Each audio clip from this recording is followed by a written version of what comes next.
Hello and welcome everyone. This is Pac-Man here again.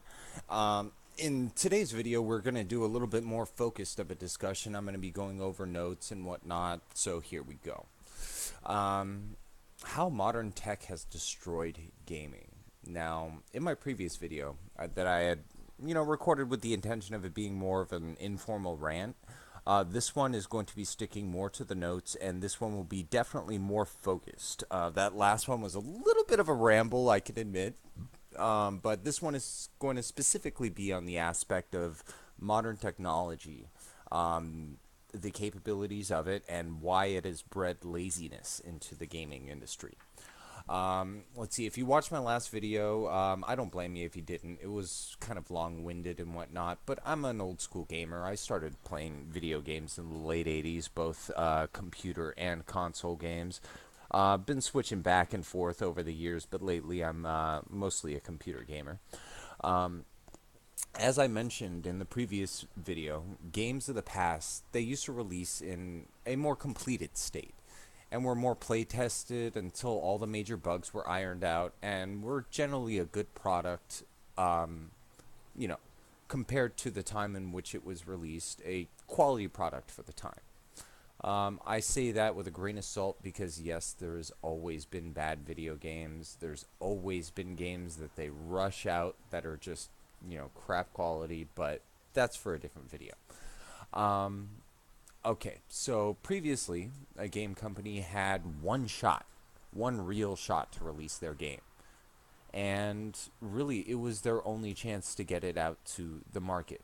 Okay, they would release the game, they would heavily market its release, commercials and whatnot. And to avoid costly recalls and refunds, they had to ensure that A, the game was complete, and B, it didn't have any major issues. There was no such thing as patching the game or anything like that. If a game company made a mistake, it was costly. Okay? It involved recalling physical copies of a game and sending out replacement units. Okay? This financial impact on the companies was really great, which ensured that they really kept themselves on a tight ship and it made sure that the releases were a high quality product and worth the sales price for the most part. Jump to today. Let's take a look at the gaming industry of today and what we have to deal with. All gaming consoles and computers have an internet connection, as well as most other high-tech devices in our homes. Because of this, companies, they can just send out software updates and continuously improve the software aspects of the machine. And being able to do this remotely, unlike in days past, really gives a great advantage, since companies can now fix issues, update and upgrade software with relative ease in real time. The other side of the coin, however, is where most gaming companies have landed lately. Since companies no longer have to worry about releasing completed products, companies now release games in a 50 to 75% completed state, with development rollout schedules being a covert way of saying, we're about halfway done with it and we'll finish it once we find out the game's going to sell. Like with, the notorious Fallout 76, releasing in an alpha state, really at best, selling for a full $60 upon release. What was Bethesda's plan in the end? Release it, then fix the problems as we go along. Unfortunately, the recent trend has been this. Most games that have been released are gutted. They are in an alpha or beta state at best and have major issues. Most games these days tax the system so hard that, barely even play them effectively. How has this hurt the industry? By moving to this incomplete upon release model, gaming companies have really just eroded their credibility, leaving all of us to question if a game will actually be finished when it's, released.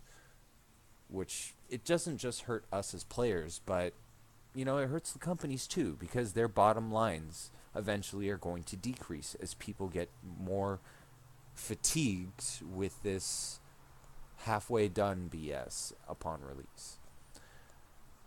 That leads actually to the topic of my next video, which will be more in line with how monetization is also starting to hurt the gaming industry. But again, that's for another day.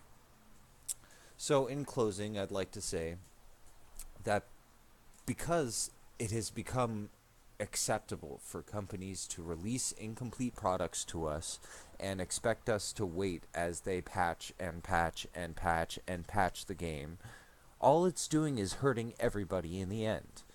We really, as gamers, need to stand against this and stand against products that are releasing incomplete.